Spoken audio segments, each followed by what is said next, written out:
Question है, differential equation से लिया गया क्वेश्चन है। इसमें क्या दिया गया है आपको? डिफरेंशियल इक्वेशन दी गई है with condition x greater than 0 और बोला है y1 पर इसकी वैल्यू 2 है and the slope of the curve y equal to yx is never 0 और इसका स्लोप कभी भी 0 नहीं हो रहा है। Then the value of 10 y under root 2, है ना, 10 टाइम्स y अंडर रूट 2 की वैल्यू आपको फाइंड आउट करनी है। तो ये कहाँ से निकलेगा? इसके लिए डिफरेंशियल इक्वेशन सोल्व करनी पड़ेगी। डिफरेंशियल इक्वेशन किस तरह से है? X d y minus y square minus 4y d x equal to 0। इस तरह से डिफरेंशियल इक्वेशन दी गई। तो डिफरेंशियल इक्वेशन सोल्व करने के लिए क्या करते हैं? वेरिएबल एक साइड करते हैं, यानी y वाले वेरिएबल एक तरफ करेंगे, x वाले एक तरफ करेंगे। तो इसको ऐसे लिखा जा सकता है, एक्स डी वाई इस तरफ ले जा लेंगे तो y square minus 4y d x ऐसा हो जाएगा ना ये। अब x को इस तरफ ले जाएंगे, इसको इधर ले आएंगे, यानी d y upon y square minus 4y है तो इसमें y कॉमन भी आ रहा है तो y माइनस 4 हो रहा है ना, और इधर हो जाएगा डी एक्स अपॉन एक्स, ऐसा हो रहा है। ठीक है। अब इसको देखो, दोनों साइड इंटीग्रेट किया जाएगा, इंटीग्रेट कर लेते हैं, है ना। इंटीग्रेट करने के बाद एक कांस्टेंट भी आ जाएगा, मान लीजिए कांस्टेंट सी आ गया। अब इसको इंटीग्रेट करने के लिए जो लेफ्ट साइड में, इसको क्या करते हैं? पार्शियल फ्रैक्शन से डिकम्पोज करते हैं। डिकम्पोज कैसे किया जाएगा? देखो ये है हमारे पास 1 अपॉन वाई माइनस 4 को हम डिकम्पोज करते हैं। तो इसको हम ऐसे लिख सकते हैं, ए अपॉन वाई, ये तो आता ही होगा आपको, बी अपॉन वाई माइनस 4। अब क्या करेंगे? इधर जो है एलसीएम ले लेंगे तो ये ए के साथ ही आ जाएगा y माइनस 4 और इसके साथ आ जाएगा b, और इधर क्या बचेगा? 1 बचेगा क्योंकि एलसीएम इधर लेके दोनों कैंसिल हो जाएंगे। अब यहाँ पर हम इसके कोएफिशिएंट्स को कंपेयर करते हैं। इसके लिए हम इसको थोड़ा ऐसे कर लेते हैं, ये क्या हो जाएगा? -4a हो जाएगा, ए वाई और बी वाई है तो यहाँ y कॉमन आके a प्लस बी और y बाहर से हो जाएगा, ऐसा हो जाएगा, है ना। ये सॉरी, ये 4a है, ये क्या है? 4a है ना ये। अब कंपेयर करेंगे कांस्टेंट टर्म में तो देखो -4a जो है 1 के बराबर आ रहा है, तो यहाँ से a की वैल्यू आ रही है -1/4 और a प्लस b जो है किसके बराबर है? 0 के बराबर। y का कोएफिशिएंट रखते हो तो है नहीं, तो यहाँ से b की वैल्यू आ जाएगी +1। जब a रखेंगे तो a आ गया, b आ गया, फिर डिकम्पोज होके क्या बन रहा है हमारे पास? ऐसे a की जगह रखेंगे ना, 1/4 हम बाहर ले लेते हैं, इसको ऐसे लिख लेते हैं, पहले इसको लिख लेते हैं 1/y-4 और यहाँ माइनस लगा देते हैं 1/y, ऐसा बन गया इंटीग्रल। तो कहने का मतलब अब इंटीग्रेशन के अंदर देखेंगे ये कैसा आ गया। 1/4 अगर बाहर से ले लेते हैं, इसको पूरा ऐसे लिख लेते हैं, तो 1/y-4 dy, एक तो ये हो गया, दूसरा हो जाएगा -1/y dy, ऐसा हो जाएगा ये, है ना। और इधर हो जाएगा integration dx upon x plus c, है ना। अब जब इसको इंटीग्रेट करेंगे, है ना, तो यहाँ क्या आ जाएगा? 1/4 लोग में आ जाएगा ना, लोग y-4 आ जाएगा ये, है ना।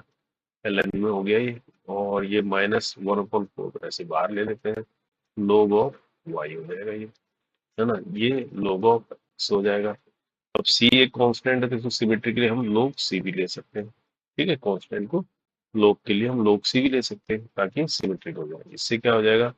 यहाँ पर log का फार्मूला लगा देंगे, log m-n, तो log m-n लगाएंगे तो log y-4 अपॉन y हो जाएगा, और ये क्या हो जाएगा? log xc हो जाएगा, है ना। अब देखो इसके अंदर की जो वैल्यू है ये कभी भी निगेटिव होती है log की, तो इसको हम ऑब्सोल्यूट लिख सकते हैं ऐसे, है ना, ऐसे लिखा जा सकता है ये। ठीक है, अब ये ऐसे लिखा जा सकता है। अब क्या करेंगे? इस 4 को इधर ले लेंगे और ये पावर में आ जाएगा। कहने का मतलब log y-4 अपॉन y, है ना, ये ऐसा है।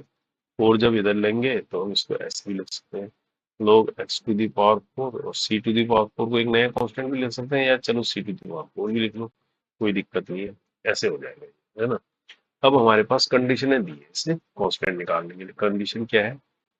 ये इस तरह से है।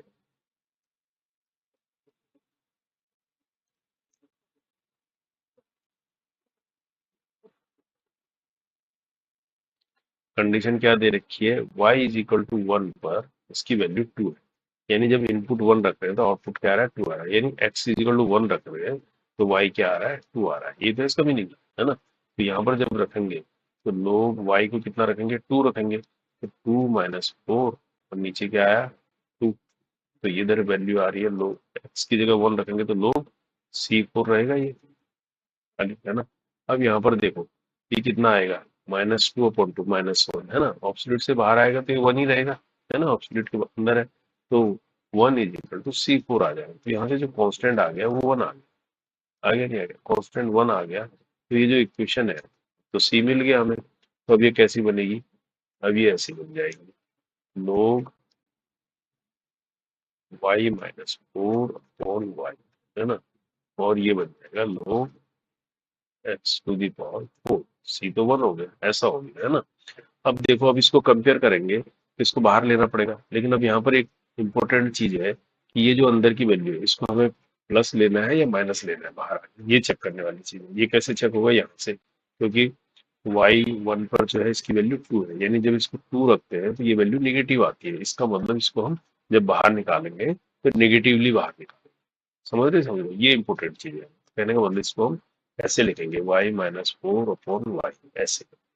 अब ऐसे बाहर आ गया ना ये, तो यहाँ x टू दी पावर 4 ऐसे आएगा। तो ये माइनस के साथ बाहर आएगा क्योंकि ये वैल्यू माइनस हो रही है जिसने कंडीशन दी है। तो उससे हमें ये चेक होगा कि भाई एब्सोल्यूट वैल्यू माइनस भी सकती है, पॉजिटिव, तो हमें क्या लेना है, हमें माइनस लेना है। अब क्वेश्चन ऐसा बनेगा, यही इंपॉर्टेंट चीज था इस क्वेश्चन का, है ना। अब कैसे करेंगे इसको, उधर ले लेते हैं माइनस को, तो y-4 is equal to minus x to the power 4 into y, ये हो जाएगा। तो y वालों को इधर ले लेंगे, y कॉमन लेके 1 plus x to the power 4 आ जाएगा, और ये 4 इधर जाके पॉजिटिव जाएगा। तो y की जो वैल्यू आ रही है वो 4 upon 1 plus x to the power 4 आ रही है अल्टीमेटली। तो यहाँ से हमें इसने पूछा है y अंडर रूट 2 की वैल्यू पूछी है, 5 अंडर रूट y पूछा है, y 10 y अंडर रूट 2 पूछा है कायदे से, है ना। तो यहाँ से निकल आएगा। अब साथ में कंडीशन ये भी है कि dy बाई डी एक्स जो है 0 नहीं होना चाहिए, तो वो हमें चेक करना पड़ेगा। तो dy बाई डी एक्स अगर इसका निकालते हैं तो ये देखते हैं क्या आ रहा है। तो dy बाई डी एक्स निकालने के लिए इसको डिफ्रेंशिएट करेंगे तो 1 plus x to the power 4 का होल स्क्वायर होगा। अब डिनोमिनेटर के इस टर्म को पहले लिखते हैं 1 प्लस x4। अब डिफ्रेंशिएट करेंगे 4 का, तो ये क्या आ जाएगा 0, माइनस फिर क्या आ जाएगा 4 इंटू 1 प्लस x4 का करेंगे तो 4x³ आएगा, आएगा नहीं आएगा। तो अल्टीमेटली ये क्या आ रहा है, -16x³ upon 1 plus x to the power 4 का होल स्क्वायर आ रहा है इसका स्लोप। अब ये स्लोप अगर x ग्रेटर देन 0 है, 4x ग्रेटर देन 0, तो dy बाई डी एक्स क्या होगा, निगेटिव होगा, यानी 0 तो कभी भी नहीं होगा ना। इसका मतलब dy बाई डी एक्स जो है नेवर 0। ये तो कंडीशन सेटिस्फाइड कर रहा है, नेगेटिव आ रहा है, तो स्लोप तो नेगेटिव भी हो सकता है, पॉजिटिव नेगेटिव मतलब लेफ्ट से राइट की तरफ जा रहा है स्लोप, है ना। बट 0 तो नहीं है, इसका मतलब ये जो कंडीशन को सेटिस्फाई कर रहा है। इसका मतलब मैंने ये चेक कर लिया कि तो y इज इक्वल टू जो है 4 upon 1 plus x4 in the right of. अब इसके लिए इसके y√2 निकाल रहा है, y√2 को निकालना है पहले, पहले से 10 टाइम्स निकालना है पहले y√2, यानी x को √2 रखते हैं तो तब y कितना आ रहा है। कायदे से y का फंक्शन ही तो है ये, कहने का मतलब इसको हम ऐसे लिख सकते हैं ना, yx है ये 4 upon 1 plus x to the power 4। ये समझते हो ना आप, हमेशा ये इनपुट रखेंगे जो भी, वही तो आउटपुट आ रहा है। तो y√2 रखेंगे तो 4 अपॉन 1 प्लस √2 का 4 टाइम्स हो रहा है ये। अब 4 अपॉन 1 प्लस क्या आ जाएगा 4 आ जाएगा, फिर आ जाएगा 4 अपॉन 5 आ जाएगा। तो y√2 कितना आ रहा है, 4 अपॉन 5 आ रहा है। अब इसने पूछा है क्या आपसे, आपसे पूछा है 10, पूछ ही रहा है 10y√2 की वैल्यू, है ना, 10 टाइम्स, यानी 10 इंटू 4 अपॉन 5। तो 5 टू जा 10, 2 4 जा 8, तो 8 इज द राइट आंसर। तो 8 इसका आंसर हो जाता है। तो इस पूरे क्वेश्चन को डिफरेंशियल इक्वेशन पे डिपेंड कर रहा है, ये जिस तरह से निकल रहा है, बट सारा कुछ दामोदार डिपेंड कर रहा है। हम जो है इसको जब बाहर लेंगे तो इसको नेगेटिव लेंगे, ये इंपॉर्टेंट चीज है ना। ये आपको समझने वाली चीज है कि इसको नेगेटिव लेंगे कि पॉजिटिव लेंगे, उस हिसाब से ये क्वेश्चन हो रहा है। तो इसका 8 इसका आंसर हो गया।